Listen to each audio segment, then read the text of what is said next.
I'm fed up. And I feel the same way every time.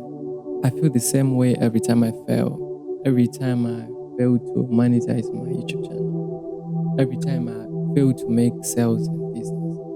Maybe you are feeling the same, and you are not alone.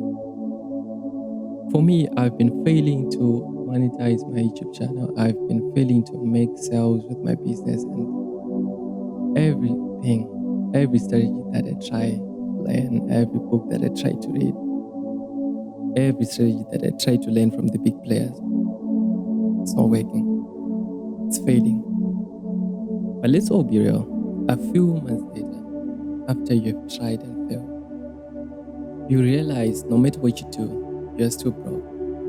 You are still miserable. You're still stuck where you are, and you're even more in debt than before. And let me tell you one thing.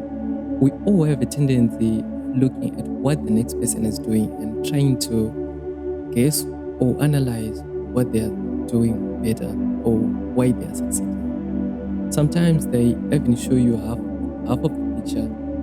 And when we finally think that we've got it, when we finally think that we have it, or when we finally think that we know how they did it, most of the times we miss the contributing factors.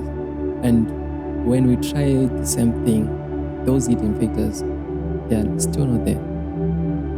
Those hidden factors that made the next person succeed, they are just not there. Those factors are just missing, and we fail to replicate their success. And most of the times, that's why we have read so many books about getting rich, about getting this far, and we are still broke. We are still where we are. Despite reading those books, we are still where we are. And you come to realize that in every growth journey, be it in business, be it in social media, content marketing, if you keep going further or further enough, you always come to realize that there are other factors that are at play. And you come to realize what those factors are. And you come to realize also their influence, and maybe realize the influence of connection, factors like the influence of credibility or even corruption. For me, I came to realize that you don't need to be the best writer or to have the best product for you to be the best seller. You just need to have, or you just need to borrow the credibility or authority. For example, if Donald Trump was my friend, I could just say on the cover of my book, I wrote this book with Donald Trump, and I will become the bestseller because I have borrowed credibility, or I have the credibility. So there are a lot of factors to consider, and that means you shouldn't really compare yourself with the next person or other players in business.